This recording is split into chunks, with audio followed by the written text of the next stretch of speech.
రాష్ట్ర food commissioner chairman Vijay Pratap Reddy Kurnool జిల్లా ఆదోని పట్టణంలో ఆకస్మిక తనిఖీలు నిర్వహించారు. ముందుగా బీసీ హాస్టళ్లను సందర్శించి విద్యార్థులకు అందిస్తున్న భోజన నాణ్యత, వంటశాల పరిశుభ్రతను పరిశీలించారు. అనంతరం విద్యార్థులతో మాట్లాడి వారికి అందుతున్న వసతులపై ఆరా తీశారు. మెనూ ప్రకారం నాణ్యమైన ఆహారాన్ని అందించాలని హాస్టల్ సిబ్బందిని ఆదేశించారు.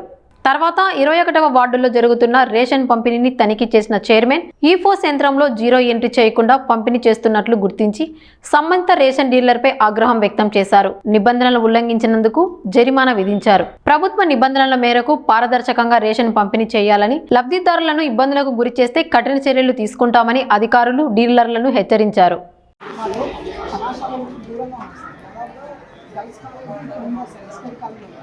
కానీ ఇక్కడ దాదాపు 2 కిలోమీటర్స్ కొన్ని చోట్ల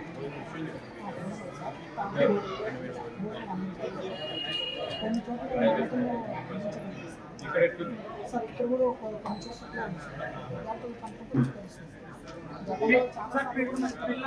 పిల్లలతో పని చేసుకుంటాం. వంకాయలు కూరగాయలు నెక్స్ట్ అలాగే సార్ డెలివరీ టైంలో డెలివరీ అయిన తర్వాత 6,000 అది కూడా అంగన్వాడీ వాళ్ళు అప్లై చేయాలి. అది ఇంతవరకు కూడా అప్లై చేయాలి. చేయకూడదు రెస్పాండ్ కాదు. కొన్ని చోట్ల చాలా ఇబ్బందులు పడుతున్నారు. అన్ఎడ్యుకేటెడ్ వాళ్ళు ఉన్నారు సార్. విద్యార్థులతో కూడా పని చేపిస్తున్నారు సార్. హాస్టల్ వాళ్ళు కొన్ని చోట్ల నాకు గతంలో కూడా తెలియదు సార్.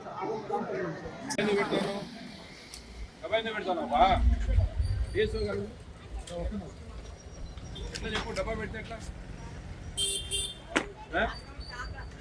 డబ్బా పెట్టి మీరు ఆదోని పోయి మీ సామాన్ మీరు తెచ్చుకోండి. మీ ఎమ్మెల్యే స్పాట్ ఇక్కడే కదా, మీరు పోయి బయోమెట్రిక్ వేసి మీకు ఎంత తూకం రావాలో అన్ని తెచ్చుకోవాలి. మీరు బియ్యం తెచ్చుకొని వీళ్ళకి సక్రమంగా అందియాలి. మీరు డబ్బా పెడితే 1 కిలో 2 కిలోలు తగ్గా. ఎవరు పోతానే అవి మీరు అమ్ముకుంటా ఉన్నారు. ఎట్లా అది తప్పు కదా. బ్యాగులు పెట్టి వేయాలా? సరే సార్ బేసు సార్ చూడండి. డబ్బా పెట్టి డైరెక్ట్ పోస్తా ఉన్నాడు ఆయన. కేసు బుక్ చేయండి, రాయండి ఇమీడియట్గా. ఎందుకు పెడతారండి డబ్బా? మీ ఇష్టమా?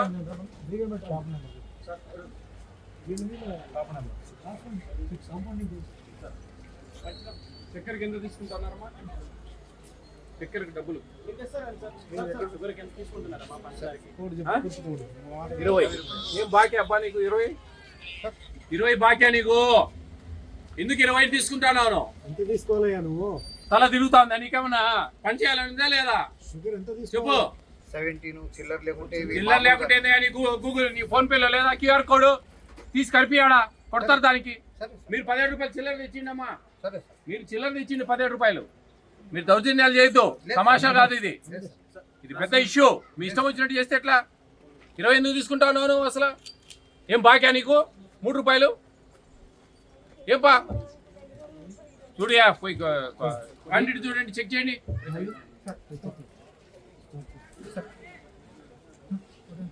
డీటీ ఎవరండి ఇక్కడ వచ్చారా? పిలవండి డీటీని. ఏమేమి గాడిదలు కాస్తా ఉన్నాడా డీటీ? ఈ మాత్రం చూసుకునేది లేదా? ఓపెన్గా డబ్బాలు పెట్టిపోయడము, 20 రూపాయలు తీసుకోవడము. ఏ పేద ప్రజల సొమ్ము దోసుకోవాలని ఉండారా వీళ్ళు? మీకేం బాధండి? మీరు ఎమ్మెల్యేస్ పాయింట్ పోండి, మీ క్వాంటిటీ ప్రకారం మీరు బియ్యం మీరు తెచ్చుకోండి, ప్రజలకి ఇవ్వండి, ప్రభుత్వం ఇచ్చే కమిషన్ తీసుకోండి. That's all. మీరు మీ ఇష్టం వచ్చినట్టు డబ్బాలు పెట్టిపోయడం, 20 రూపాయలు తీసుకోవడం ఏమేంటి? చిల్లర మెయింటైన్ చేయాలా మీరు?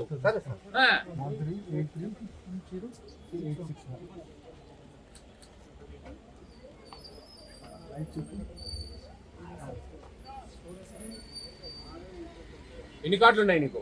అలాట్మెంట్ 600 చిల్లర. ఎన్ని క్వాంటిటీ? రైస్ క్వాంటిటీ ఎంత? రైస్ క్వాంటిటీ వచ్చేసి 112 చిల్లర. 112 క్వింటాల్ దగ్గర ఉంది. 112 క్వింటాల్ సార్ వస్తున్నారు కాదన్నా. స్టాక్ ఎప్పుడు తెచ్చుకున్నారు మీరు? స్టాక్ దీంట్లో రిసీవ్ చేసుకోలేదు. స్టాక్ లేదు సార్. అది మేడం ఊరికి పోయింది సార్. ఊరికి పోతే స్టాక్ అంటే తంబు పోయింది సార్. బ్యాక్ లేకుండా కొట్టండి అని చెప్పినారు సార్. మేడం ఊరికి వెళ్ళారు సార్. వీళ్ళు అథెంటికేషన్ తీసుకోకున్నట్లే స్టాక్ దింపుకున్నారు అండి. ల్యాబ్స్ నేను చెప్తున్నా కదా, డబ్బా పెట్టి పోస్తా ఉన్నాడు, 20 రూపాయలు బియ్యానికి చక్కెర తీసుకుంటా ఉన్నాడు. అదేదో ప్రాబ్లం ఉంది అథెంటిఫికేషన్ది. 6A బుక్ చేయండి. డేస్ గారు కేసు బుక్ చేయండి, పిలిపించి వీఆర్ వాళ్ళు పంచనామా చేసి బుక్ చేయండి. ఆ ల్యాబ్స్ రాసుకోండి. ఏమండి మీ ఇష్టం అయిపోయింది, కొంచెమన్నా ఆలోచించే శక్తి లేదా? ఆ 10,000 రూపాయలు వస్తా ఉన్నాయి, సంతోషపడాలి అంతే. మీ ఇష్టం వచ్చినట్టు చేస్తే ఎట్లా?